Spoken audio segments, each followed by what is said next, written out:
अक्षय ऊर्जा आणि आपण ही तर आहे जीवनाच्या संगे. सूर्याच्या किरणांनी नदीच्या तालावर हवेच्या लहरींनी मिळते आहे अक्षय ऊर्जा. दिवस रात्र प्रत्येक प्रहर प्रत्येक शहर प्रत्येक नगर चमकतो जीवनाचा प्रत्येक मार्ग. अक्षय ऊर्जा आणि आपण ही तर आहे जीवनाच्या संगे. राम राम मंडळी, कसे आहात सगळे? अरे गोंधळलात काय की हा कोण आहे आणि आपले ते अक्षय आणि ऊर्जा कुठे गेले?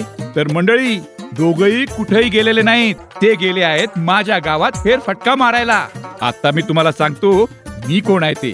तर मी आहे साताराच्या रामवाडी गावचा गुलाबराव. मंडळी, मी माझ्या गावात PM कुसुम योजनेअंतर्गत सौर ऊर्जा प्रकल्प बसवला होता. तेव्हापासून गावातील शेतकऱ्यांना प्रगती, समृद्धी, भरभराट आणि उत्पन्नाचं वरदान लाभलं. तर मग मंडळी, आमच्या गावची तर स्थितीच बदलली.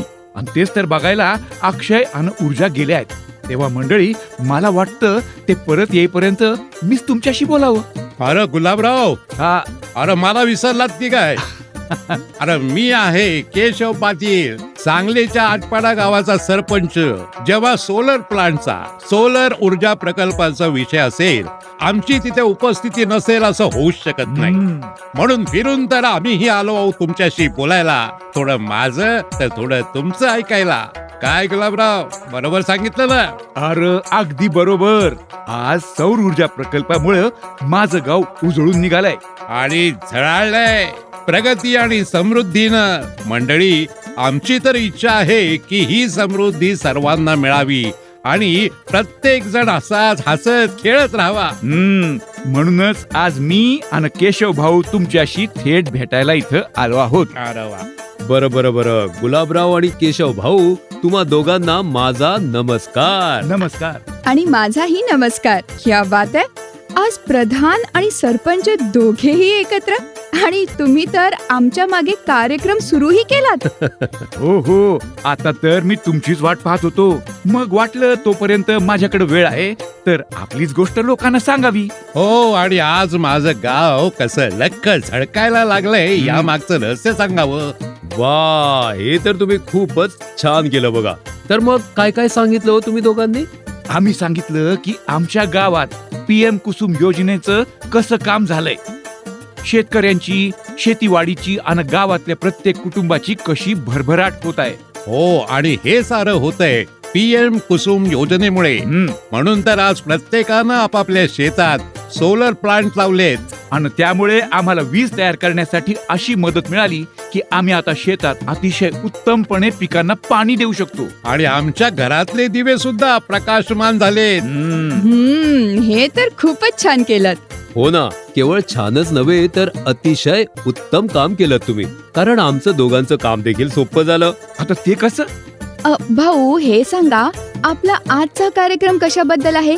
हे तर आपल्या श्रोत्यांना तुमची गोष्ट ऐकून समजलंच असेल, खरं की नाही? अरे हो, अगदी बरोबर बोललीस तू ऊर्जा. हो हो, अगदी बरोबर आहे ते. पण त्यासाठी मी तुम्हाला माझी पूर्ण गोष्ट सांगायला हवी ना. मी तर फक्त माझी ओळखच करून दिली होती, तेवढ्यात तुम्ही मंडळी आलात. अरे रे रे, तरी पण काही हरकत नाही. आता आमच्या सोबतीने तुम्ही तुमची गोष्ट सांगा. हा, हे पण चांगलंय. तसंही मी तर सगळं सांगितलंच आहे की आमच्या गावात PM कुसुम योजनेमुळे काय काय बदल झाले ते. अरे वा वा वा गुलाबराव, याच तर उद्देशानं आम्ही तुम्हाला इथे येण्याचं निमंत्रण दिलंय. आम्ही सध्या आमच्या कार्यक्रमामध्ये PM कुसुम योजनेबद्दल चर्चा करत आहोत. पहिल्या भागात आम्ही शेतकऱ्यांबद्दल बरंच काही बोललो आहोत. आम्हाला वाटलं की या भागात एखाद्या गावाची किंवा ग्रामपंचायतीची गोष्ट सुद्धा असावी, जिथे ग्रामपंचायतीने गावाचे रूप पालटण्याचा निर्णय घेतला असेल. हो, आणि याच बरोबर आपण PM कुसुम योजनेच्या तिसऱ्या कॉम्पोनंट बद्दल देखील चर्चा करणार आहोत. हो तेही नक्कीच होईल. पण आधी गुलाबराव, आमचे श्रोते तुमची गोष्ट ऐकण्यासाठी आतुर झाले आहेत बघा. हो, आणि मी सुद्धा. वा, तर मग करा सुरुवात. हो नक्कीच. पण त्याआधी नेहमीप्रमाणे एक काम करायचंय. आता ते कुठलं? अरे, सर्वांचं स्वागत. हो. तर मग मी आहे अक्षय. आणि मी आहे ऊर्जा. आणि मी आहे सातारच्या रामवाडी गावचा प्रमुख गुलाबराव. आणि मी आहे केशव पाटील. अक्षय, ऊर्जा आणि आपट या पॉडकास्ट मध्ये. हा कार्यक्रम प्रायोजित केलाय भारत सरकारच्या नवीन आणि नवीकरणीय ऊर्जा मंत्रालयाने. बरं, आता गुलाबराव, तुम्ही कृपया तुमची गोष्ट सर्वांना सविस्तर सांगा. मंडळी, माझी पहिल्यापासूनच इच्छा होती की मला माझ्या गावासाठी आणि गावकऱ्यांसाठी काहीतरी वेगळं करायचंय, आणखी काहीतरी वेगळं. वा, क्या बात है. आता मी स्वतः एक शेतकरी आहे आणि गावातील सगळ्या शेतकऱ्यांच्या गरजा आणि समस्या चांगल्या प्रकारे कळतात मला. बस त्यासाठीच मला काहीतरी करायचं होतं, पण समजत नव्हतं की काय करायला हवं. असं मग? आणि मग एके दिवशी मी BDO सरांना भेटायला त्यांच्या कार्यालयात गेलो. तिथं मला PM कुसुम योजनेची माहिती मिळाली. मग काय, मी या योजनेची माहिती गोळा करायला सुरुवात केली. अच्छा. हो, मी तुम्हाला एकच गोष्ट सांगतो, मी इथं नवीन आणि नवीनीकरण ऊर्जा मंत्रालयाचे खूप खूप आभार मानतो बाबा. मंडळी, एक तर सर्व माहिती यांच्या पोर्टलवर उपलब्ध आहे. याशिवाय टोल फ्री क्रमांक 1800-180-3333 वर सर्व माहिती सोप्या पद्धतीने मिळतं. तर मग मी ही माहिती गोळा केली आणि मग काय, करून टाकला अर्ज आणि आमच्या गावात आला सौर ऊर्जा प्रकल्प. क्या बात है गुलाबरावजी. तर मग प्रधानजी, यामुळे तुमच्या गावाला आणि गावातल्या शेतकऱ्यांना आणखी काय फायदा झाला? अहो, ते तर तुम्ही सांगा. तुम्ही माझ्या गावात फिरायला गेले होते ना, मग तिथं काय पाहिलं तुम्ही? हा, बरोबर. हे बघा, जेव्हा आम्ही शेतकऱ्यांशी बोललो ना, सौर ऊर्जेवर चालणाऱ्या पंपमुळे ते खूप आनंदी आहेत. सगळ्यांचं म्हणणं आहे की सौर ऊर्जेमुळे त्यांची खूप बचत झाली आहे. हो, आणि आम्ही गावातल्या इतर लोकांशीही बोललो. प्रत्येकाने सांगितलं की या प्लांट मधून निर्माण होणारी वीज विकल्याने गावात संपत्ती आणि प्रगती दोन्ही आले आहेत. हो, हे अगदी 100% खरं आहे. बरं गुलाबराव, आम्ही या मोठ्या बदलाची कहाणी स्वतःच्या डोळ्यांनी पाहिली आहे बरं का. नक्कीच. पाटील साहेब, आता तुमची गोष्ट आमच्या सोबत शेअर करा. मला तर वाटलं की तुम्ही मला विसरलातच. अजिबात नाही पाटील साहेब, आम्ही तर फक्त तुमची वाट बघतो आहोत आणि तुमच्या गोष्टीची सुद्धा. मंडळी, माझी गोष्ट गुलाबरावांशी मिळती जुळतीये.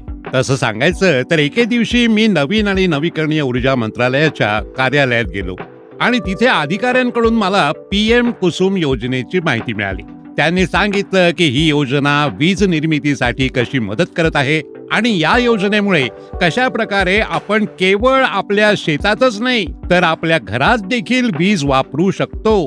मग काय, अधिकाऱ्यांना माझा अर्ज तिथेच भरून दिला आणि मग काय विचारता, PM कुसुम योजनेशी संबंधित सर्व गोष्टी मी माझ्या गावात सांगितल्या आणि मग सुरू झाली आनंदी आणि उजळलेल्या गावाची गोष्ट. अरे वा, क्या बात है. खूप खूप आभार तुमचे आमच्या कार्यक्रमात आल्याबद्दल आणि आपापल्या गावांची गोष्ट सर्वांना सांगितल्याबद्दल. आम्हाला बोलवल्याबद्दल तुमचे सुद्धा खूप खूप आभार. धन्यवाद. हा, तर ही होती मंडळी गुलाबराव आणि पाटील साहेब यांची गोष्ट. आणि त्यांची गोष्ट ऐकून मला आणखी एक गोष्ट आठवली बघा. अरे, ती कोणती? ही गोष्ट आपण ऐकूया एक कहाणी आमच्याकडून या सेगमेंट मधून. एक कहाणी आमच्याकडून. अगं प्रिये, अहो सरपंच बाई साहेब, आहात कुठे? आले आले. अरे हो, या आल्या सरपंच बाई साहेब. होता कुठे? अहो, सरपंच बाईसाहेब तर त्यांच्या नवरोबांसाठी स्वयंपाक करत होत्या, परंतु नवरोबा तर दुलारी दुलारी म्हणत आधीच येऊन पोचले. आता मी काय करू? वीज नसेल तर शेतात पाणी कसे देणार, म्हणून मी परत आलो. बर, मी काय करू? कधी कधी वाटतं की सरपंच होऊन काय उपयोग, जेव्हा गावातल्या शेतकऱ्यांचा विजेचा प्रश्न सुटत नसेल तर. हो हो हो ते तर आहे. पण तू तरी काय करू शकतेस? मी नक्कीच काहीतरी करेन. थांबा, मला ग्राम विकास अधिकाऱ्यांना विचारू द्या, ते काहीतरी मार्ग सुचवतील. ठीक आहे, करून बघ.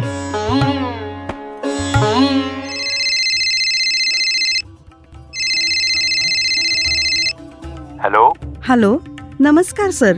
मी दुलारी आहे, सोनपूर गावची सरपंच. हा, नमस्कार नमस्कार. दुलारीजी, कशासाठी फोन केलात तुम्ही? सर, तुम्हाला तर माहितीच आहे, वीज नसल्याने गावातल्या शेतकऱ्यांना किती त्रास सहन करावा लागतो ते. बस यावर काही उपाय असेल तर सांगा. अहो, उपाय तर आहे दुलारीजी. PM कुसुम योजना. PM कुसुम हे काय आहे? अहो, यातून तुम्ही तुमच्या गावात सौर ऊर्जा प्रकल्प सुरू करू शकता. त्याने काय होणार? यामुळे गावाला सौर ऊर्जा मिळेलच, म्हणजे विजेवर अवलंबून राहण्याची समस्या संपेल आणि मग अधिक ऊर्जा निर्माण करून विकता पण येईल. ऐकताना तर छान वाटतंय, पण हे सगळं कसं होणार? फार काही करायची गरज नाही. हे बघा, तुम्ही PM कुसुम पोर्टल वर जा, pmkusum.mnre.gov.in किंवा मग टोल फ्री नंबर 1800-180-3333 या नंबरवर कॉल करून माहिती मिळवा आणि अर्ज करा. चालेल साहेब, खूप खूप धन्यवाद. अरे अक्षय, गोष्ट संपली का? म्हणजे गावात काय झालं, दुलारीने काय केलं हे कोण सांगणार? अगं, गोष्ट अजून बाकी आहे बरं का. मग झालं असं की दुलारीने पुढाकार घेतला. तिने प्रयत्न केले आणि गावात सौर ऊर्जा प्रकल्प बसवला. त्यानंतर काय झालं ते स्वतःच ऐक. बरं.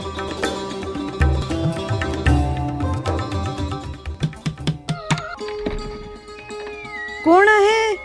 अगं दुलारी, बघ जरा, आज तुला कोण भेटायला आलं ते. नमस्कार. कशा आहात दुलारीजी? अरे, नमस्कार नमस्कार. नमस्कार. तुम्ही तुमच्या गावात सौर ऊर्जा प्रकल्प लावला, बस तोच बघण्यासाठी आलोय. अरे वा, हे तर खूप छान केलं तुम्ही. खरं तर मलाही बघायचं आहे की सौर ऊर्जा प्रकल्पामुळे गावात काय बदल झाले आहेत ते. मी काय सांगू साहेब, तुम्हीच सांगा ना, तुम्हाला काय फरक जाणवला? दुलारीजी, शेतात डोलणारी पिके आणि चेहऱ्यांवर समाधान तर मी बघितलं. आता तुम्ही सांगा की हा बदल नेमका झाला तरी कसा? ते काय आहे ना साहेब, जेव्हापासून सौर ऊर्जा प्रकल्प सुरू केला तेव्हापासून सर्व गावकऱ्यांना सिंचनासाठी, शेतीसाठी पुरेशी वीज मिळू लागली आहे. वा, छानच. परिणाम, चांगली पिकं, अधिक कमाई आणि समृद्ध जीवन. आणि मग त्याहून अधिक म्हणजे अतिरिक्त वीज विकून जे पैसे आलेत ना, ते गावाच्या प्रगतीसाठी आणि लोकांना अधिक चांगल्या सुविधा देण्यासाठी वापरले. अरे वा, क्या बात आहे दुलारीजी. तुमच्या या प्रयत्नांनी तर गावाचा चेहरा मोहराच बदलून टाकलाय बघा. अहो साहेब, मी तर काहीच नाही केलं. आभार तर खरं नवीन आणि नवीकरणीय ऊर्जा मंत्रालय आणि PM कुसुम योजनेचे मानायला हवेत. हे मात्र खरं आहे. अक्षय ऊर्जा आणि आपण ही तर आहे जीवनाच्या संगे. पुन्हा एकदा स्वागत आहे आपल्या सर्व श्रोत्यांचं अक्षय ऊर्जा आणि आपण या भारत सरकारच्या नवीन आणि नवीकरणीय ऊर्जा मंत्रालयाद्वारे प्रायोजित आमच्या या पॉडकास्ट कार्यक्रमात. वा वा वा अक्षय, मानलं बरं दुलारीजींच्या प्रयत्नांना. पण अक्षय, एक शंका आहे. घ्या, तुझ्या मनात एखादी शंका शिल्लक राहिली नसेल असं कधी झालंय का? बरं, विचार. अक्षय, PM कुसुम योजनेबद्दल आपण आतापर्यंत जे काही बोललो त्यातून एवढं कळलंय की शेतकरी व्यक्तिगत पातळीवर त्यांच्या शेतात सौर पंप कसे लावू शकतात आणि शेतकरी, सहकारी संस्था, ग्रामपंचायत इत्यादी नापीक जमिनीत सौर ऊर्जेचे प्रकल्प कसे लावू शकतात. हे बघ, शेतकरी आपले पंप सौर पंपांमध्ये रूपांतरित करू शकतात हे विसरलीस तू? अरे नाही, मग अगदी चांगलं लक्षात आहे माझ्या. पण याच्याशीच तर संबंधित आहे तो प्रश्न. कोणता प्रश्न आहे? अक्षय, हे जे तू सांगितलंस ना, ते झालं खासगी पंपांचे सौर पंपांमध्ये रूपांतरण. पण याशिवाय फीडर स्तरावर देखील सौर प्रकल्पात रूपांतरण देखील असतंच. ते चांगल्या प्रकारे समजून घ्यायचं आहे. खरंच ऊर्जा, हे तर मलाही समजून घ्यायचंय. आणि आपल्यालाच कशाला, आपल्या श्रोत्यांनाही हे नक्कीच जाणून घ्यायचं असेल, नाही का? अगदी बरोबर. तर मग उशीर कशाला, सुरुवात करूया आपल्या या विशेष सेगमेंटची, गप्पा गोष्टींमध्ये. श्रोत्यांनो, या सेगमेंटमध्ये आम्ही आपल्याला ऐकवतो तज्ज्ञांचा सल्ला. आमच्या मुलाखतकाराने नवीन आणि नवीकरणीय ऊर्जा मंत्रालयातील तज्ज्ञांशी ह्या विषयावर चर्चा केली होती. तर सादर आहे त्याच चर्चेचा अनुवादित भाग. गप्पा गोष्टीत. स्वागत आहे सर तुमचं. खूप खूप आभार तुमचे. सर, सर्वप्रथम फीडर पातळीवरील सोलरायझेशन बद्दल सांगा. हे बघा, फीडर लेवल सोलरायझेशन PM कुसुमच्या कॉम्पोनंट C चा भाग आहे. बरं. डिस्कॉम्स आपल्या संबंधित विभागांमध्ये फीडर पातळीवरील सोलरायझेशनसाठी आपली नोडल एजन्सी आहे. अर्थात राज्य सरकार फीडर पातळीवर सोलरायझेशनसाठी सौर प्रकल्पांच्या स्थापनेची निविदा आणि इतर संबंधित घडामोडींसाठी डिस्कॉमच्या सहायतेसाठी एखाद्या दुसऱ्या एजन्सीची नियुक्ती देखील करू शकतं. बरं. जिथे कृषी फीडर आधीच वेगळे केले गेले आहेत, तिथे योजनेअंतर्गत सौर ऊर्जेद्वारे फीडर चालवले जाऊ शकतात. यामुळे कमी भांडवली खर्च आणि विजेचा खर्च कमी, या दोन्ही बाबतीतला खर्च कमी होईल. या योजनेअंतर्गत सौर विद्युतीकरणासाठी शेतीसाठी मोठा भार असलेल्या फीडरचाही विचार केला जाऊ शकतो. कृषी फीडरसाठी एकूण वार्षिक विजेच्या गरजेचा अंदाज घेतल्यास त्या कृषी फीडरसाठी वार्षिक विजेची आवश्यकता पूर्ण करणाऱ्या क्षमतेचा सौर प्रकल्प एकतर कॅपेक्स किंवा रेस्को मोडच्या मदतीने सुरू केला जाऊ शकतो, जो सौर ऊर्जेचा पुरवठा करेल. हो. उदाहरणार्थ, एका फीडरसाठी वार्षिक विजेची आवश्यकता 10 लाख युनिट्स आहे. विजेचा पुरवठा 19% CUF सोबत जवळपास 600 किलोवॉट क्षमतेच्या सोलर प्लांटद्वारे केला जाऊ शकतो. असं.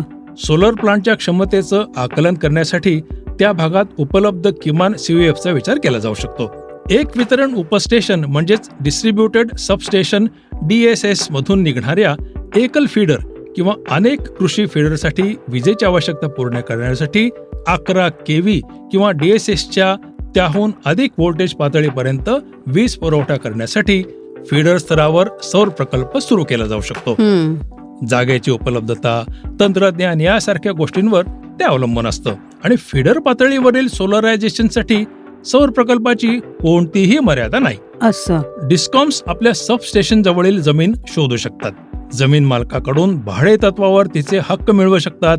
DSS वर कनेक्टिव्हिटी देऊ शकतात आणि DSS आणि सौर प्रकल्पादरम्यान सब ट्रान्समिशन लाईन टाकू शकतात. बरं. CFA आणि सौर ऊर्जा प्रकल्पाच्या स्थापनेवरील एकूण खर्चाच्या 30% पर्यंत खर्च पुरवला जाईल, जो मंत्रालयाद्वारे बेंचमार्क कॉस्टद्वारे निश्चित केला जातो. बरं. योजनेअंतर्गत कोणत्याही क्षमतेच्या पंपांसाठी सोलरायझेशन करायला परवानगी आहे. अर्थात 7.5 HP पेक्षा अधिक क्षमतेच्या पंपांबद्दल CFA म्हणजेच केंद्रीय अनुदान 7.5 HP पंपांसाठी सौर क्षमतेपुरताच मर्यादित आहे. बरं. आता जिथं कृषी फीडर वेगळे केले गेले नाहीत, तेथे फीडर विलगीकरणासाठी नाबार्ड, PFC, REC कडून कर्ज उपलब्ध होईल. ऊर्जा मंत्रालय सुद्धा फीडर सेग्रिगेशनला मदत करण्यासाठी एका योजनेला अंतिम रूप देण्याच्या प्रक्रियेमध्ये आहे. असं. तीवरील वीज सबसिडीमुळे होणारी बचत आणि वसंत ऋतूतील शेतकऱ्यांनी उत्पादित केलेल्या अतिरिक्त विजेचं उत्पन्न जे सिंचनासाठी वापरलं जाणार नाही, फीडर क्षेत्रावरील कर्ज फेडण्यासाठी वापरलं जाऊ शकतं. बरं. शेतीवर वीज अनुदान दिल्यामुळे होणारी बचत आणि सौर प्रकल्पामुळे उत्पादन होणाऱ्या अतिरिक्त विजेमुळे मिळणारं उत्पन्न, ज्याचा वापर सिंचनासाठी केला जात नसेल, त्याचा उपयोग फीडर सेग्रिगेशनसाठी कर्जाची परतफेड करण्यासाठी केला जाऊ शकतो. अच्छा. आणि याचं अतिशय उत्तम उदाहरण आहे केरळ. केरळ राज्यामध्ये हेच मॉडेल वापरलंय, ज्यात नाबार्डद्वारे कर्ज घेण्यात आलं. राज्य कृषी फीडर विजेच्या पुरवठ्यासाठी आवश्यक क्षमतेपेक्षा अधिक क्षमतेच्या फीडर पातळीवर सौर ऊर्जा प्रकल्प सुरू करण्यासाठीचा पर्याय निवडू शकतं. उत्पादन झालेल्या अतिरिक्त सौर ऊर्जेचा उपयोग दिवसाच्या वेळी जवळपासच्या ग्रामीण शहरी भार संतुलनासाठी केला जाऊ शकतो किंवा पर्याय म्हणून प्रकाश, इंडक्शन स्वयंपाक किंवा इतर घरगुती उपयोगासाठी संध्याकाळच्या वेळी पुरवठ्यासाठी साठवण करता येऊ शकतं. बरं. अर्थात या प्रकारामध्ये CFA कृषी फीडरला विजेच्या पुरवठ्यासाठी आवश्यक सौर क्षमतेपर्यंतच मर्यादित राहील. अरे वा, फायदेच फायदे. हो ना. आता वेळ झाली आहे एका विश्रांतीची. विश्रांतीनंतर आपल्या गप्पा सुरूच राहतील. अक्षय ऊर्जा ही तर आहे जीवनाच्या संगे. विश्रांतीनंतर पुन्हा एकदा आपलं स्वागत आहे. सर, कॅपेक्स मॉडेल बद्दल थोडंसं सांगा ना. हे बघा, कॅपेक्स मॉडेलमध्ये फीडर स्तराच्या सोलर प्लांट उभारण्यासाठी केंद्र सरकारकडून 30% अनुदान दिलं जातं हं, आणि ईशान्येकडील राज्य, डोंगराळ भाग, केंद्रशासित प्रदेश, बेट क्षेत्रांसाठी 50% अनुदान केंद्र सरकारतर्फे दिलं जाईल आणि उर्वरित रक्कम नाबार्ड, PFC, RECच्या माध्यमातून कर्जाद्वारे पूर्ण केले जाईल. बरं.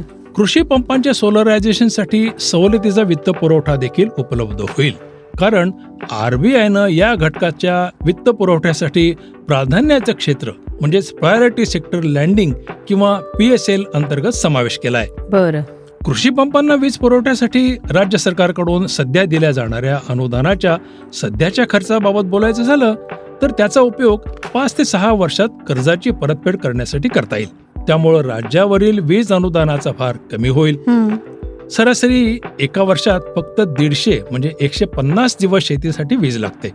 उर्वरित दिवसांमध्ये सोलर प्लांटमधून उत्पादन होणाऱ्या विजेतून डिस्कॉमला अतिरिक्त उत्पन्न मिळू शकतं. हं.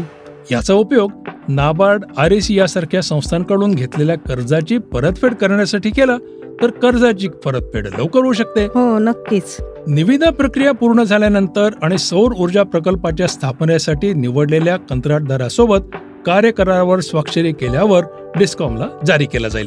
म्हणजे जर विकासकाला त्याचं लेटर ऑफ अवॉर्ड मिळालं असेल तर त्याला CFAच्या 40% ऍडव्हान्स घेता येऊ शकतो. हं, उर्वरित CFA सोलर प्लांट यशस्वीपणे सुरू झाल्यानंतर देण्यात येईल आणि प्लांट कृषी फीडरला वीज पुरवठा करायला सुरुवात करेल. बरं.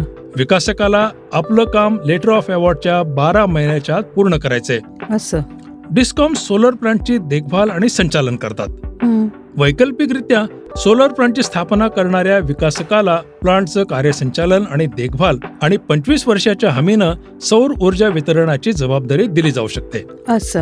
सोलर प्लांटच्या कार्यसंचालन आणि देखभाल म्हणजेच O&Mचं पेमेंट ऊर्जा उत्पादनाशी जोडलं जाऊ शकतं. प्रकल्प कालावधीच्या संपूर्ण 25 वर्षासाठी आवश्यक सौर ऊर्जेचा पुरवठा करण्यात सौर ऊर्जा प्रकल्प अयशस्वी झाल्यास MNRE नवीन आणि नवीकरणीय ऊर्जा मंत्रालय डिस्कॉमला CFAची रक्कम प्रमाणानुसार परत करण्याचे निर्देश सुद्धा देऊ शकते. असं. या आशयाची एक हमी डिस्कॉमद्वारे मंत्रालयाला सादर केली जाईल.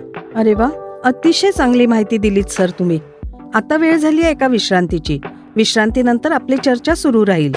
अक्षय ऊर्जा आणि आपण ही तर आहे जीवनाच्या संगे. विश्रांतीनंतर पुन्हा एकदा आपलं स्वागत आहे अक्षय ऊर्जा आणि आपण या कार्यक्रमात. सर, कृपया रेस्को मॉडेल बद्दलही तपशीलवार सांगता का? हे बघा, रेस्को मॉडेलद्वारे फीडर श्रेणीच्या सौर ऊर्जा प्रकल्पांच्या स्थापनेसाठी विकासकाची निवड 25 वर्षाच्या कालावधीसाठी आवश्यक सौर ऊर्जेच्या पुरवठ्यासाठी किमान दराच्या आधारावर केली जाते. बरं. विकासकाला सौर ऊर्जा प्रकल्पाच्या स्थापनेच्या अंदाजे खर्चाच्या 30% रक्कम जी बेंचमार्क कॉस्टच्या आधारावर मंत्रालयातर्फे ठरवली जाते त्या आधारे CFA मिळेल. हं, रेस्को विकासकानं पुरवलेली सौर ऊर्जा डिस्ट्रीब्युटेड सबस्टेशनवर वितरित विजेच्या सध्याच्या खर्चाच्या तुलनेत अतिशय स्वस्त असेल आणि म्हणूनच डिस्कॉम या दोन्हीमधील फरकाइतकी रक्कम वाचवू शकेल. रेस्को मॉडेलमध्ये शेतीसाठी वीज अनुदानाचा भार वर नमूद केलेल्या फरकाच्या मर्यादेपर्यंत कमी होईल आणि कॅपेक्स मॉडेल प्रमाणे शून्य होणार नाही. हं, यात एकदा कर्जाची परतफेड केल्यानंतर राज्य सरकारकडून अनुदान सहाय्याची आवश्यकता नसते. बरं. कृषी ग्राहकांना दिलेल्या वीज अनुदानाच्या बदल्यात आगाऊ अनुदान देण्याचा पर्याय देखील राज्य निवडू शकतात. हं, राज्याकडून हे आगाऊ अनुदान रेस्को विकासकाला VGFच्या स्वरूपात 30% CFA व्यतिरिक्त कृषी फीडरच्या शेतकऱ्यांना सध्याच्या सवलतीच्या दरांवर किंवा राज्य सरकारनं निर्धारित केलेल्या इतर कोणत्याही दरानं वीज पुरवठा करण्यासाठी असू शकतं. अच्छा. सोलर एनर्जी प्लांट यशस्वीरित्या कार्यान्वित झाल्याच्या घोषणेनंतर, ज्याला आपण कमिशनिंग डे किंवा COD देखील म्हणतो, हं, त्यानंतर डिस्कॉमतर्फे एकूण पात्र CAFच्या 100% CFA विकासकाला देण्यात येईल. रेस्को विकासक आणि PPAच्या निवडीसाठी PM कुसुम योजनेच्या घटक C अंतर्गत नवीन आणि नवीकरणीय ऊर्जा मंत्रालयाद्वारे जारी केलेली मार्गदर्शक तत्वे आणि मॉडेल PPA योग्य सुधारणांसह वापरता येतील.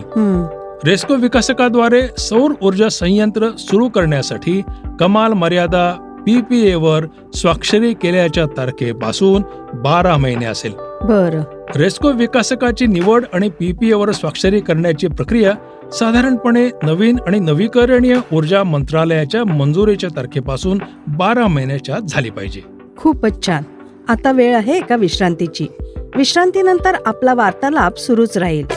अक्षय ऊर्जा आणि आपण ही तर आहे जीवनाच्या संगे. विश्रांतीनंतर पुन्हा एकदा आपलं स्वागत आहे. सर, PM कुसुम योजनेच्या कॉम्पोनंट C च्या प्रमुख फायद्यांचं वर्णन करा ना.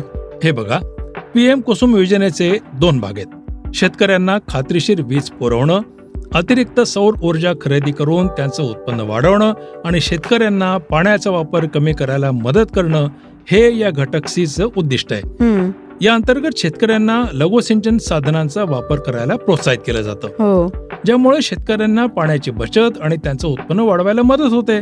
डिस्कॉम विविध घटकांच्या आधारे एखाद्या भागातील शेतकऱ्यांच्या सरासरी वीज गरजेचं मूल्यांकन करेल. ही विजेची गरज त्यांची बेंचमार्क वापर म्हणून मानली जाईल. डिस्कॉम शेतकऱ्यांना बेंचमार्क वापरापेक्षा कमी वीज वापरायला प्रोत्साहित करेल. विजेची अशी बचत ही शेतकऱ्यांनी दिलेली अतिरिक्त वीज मानली जाईल आणि त्यांना पूर्वनिर्धारित दरानं बचत केलेल्या विजेसाठी डिस्कॉमद्वारे पैसे दिले जातील, ज्याला आम्ही फीड इन टेरिफ देखील म्हणतो. असं. भूगर्भातील पाण्याची पातळी राखण्यासाठी हा एक महत्वाचा उपाय ठरणार आहे. हो सर. यामध्ये क्षमता आणि सेवा शुल्काचं वाटप कशा प्रकारे केलं जातं त्याबद्दलही सांगा. हे बघा, ही योजना मागणीवर आधारित असल्यामुळं राज्यांनी केलेल्या मागणीच्या आधारावर क्षमता वाटप केली जाते. नवीन आणि नवीकरणीय ऊर्जा मंत्रालय राज्यांना विनंती करतं की त्यांनी दिलेल्या मुदतीत त्यांच्या मागण्या पाठवाव्यात.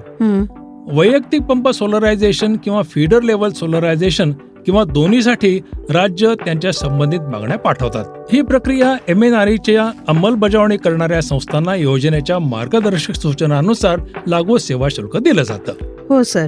मंत्रालयाने अलीकडच्या काळात केलेल्या विकासाबद्दलही काहीतरी सांगा. हो, PM कुसुम योजनेच्या अंमलबजावणीच्या आधारे असं आढळून आलंय की घटक C फीडर लेव्हल सोलरायझेशन राज्यांमध्ये प्रचंड लोकप्रिय होत आहे. असं. आणि कृषी फीडर पर्यंत सर्वव्यापी सार्वत्रिक संपर्कासाठी देखील खूप उपयुक्त आहे. ग्रीड जोडलेले पंप असलेले बहुतांश पंप आता सौर ऊर्जेवर चालवले जात आहेत. अरे वा. राज्याच्या अंमलबजावणी संस्थेकडून आलेल्या मागणीच्या आधारे नवीन आणि नवीकरणीय ऊर्जा मंत्रालयाच्या कॉम्पोनंट B आणि कॉम्पोनंट C अंतर्गत 48 लाखांहून अधिक पंपांचं वाटप झालंय, ज्यामध्ये कॉम्पोनंट B अंतर्गत जवळजवळ 13 लाख पंप आणि कॉम्पोनंट C अंतर्गत जवळजवळ 35 लाख पंपांचं वाटप करण्यात आलंय. अरे वा. मंत्रालयानं जानेवारी 2024 मध्ये पंतप्रधान कुसुम योजनेची नवीन मार्गदर्शक तत्व जारी केली, ज्यामध्ये कॉम्पोनंट B अंतर्गत राज्याचा हिस्सा नसताना देखील अंमलबजावणीला परवानगी देण्यात आली आहे. ठीक आहे सर. पंतप्रधान कुसुमच्या या विकासामुळे संपूर्ण भारताचं चित्र कसं बदलतंय हे काही उदाहरण देऊन सांगा ना. सांगतो ना. जसं मी तुम्हाला सांगितलं की राज्य सरकारांमध्ये component C feeder level solarization प्रणाली खूप लोकप्रिय आहे आणि त्याची अनेक उदाहरणं आहेत. जसं की अलीकडे गोवा राज्यात 1 मेगावॉट प्लांट सुरू करून 700 पंपांचं सोलरायझेशन करण्यात आलं. अच्छा. आणि अशाच प्रकारे महाराष्ट्रातही 3 मेगावॉटचा प्लांट उभारून जवळपास 2000 पंपांचं सोलरायझेशन करण्यात आलंय. म्हणजे आता PM कुसुम योजना प्रत्येक राज्यात आणि प्रत्येक गावात आपला प्रभाव टाकत आहे. हो, अगदी नक्कीच. सर, आमच्याशी बोलल्याबद्दल तुमचे खूप खूप आभार. या चर्चेतून आम्हाला PM कुसुम योजनेच्या 3ऱ्या कॉम्पोनंट मधील फीडर लेव्हल सोलरायझेशन बद्दल देखील तुमच्याकडून माहिती मिळाली. खूप खूप धन्यवाद. हो, आपले खूप खूप आभार.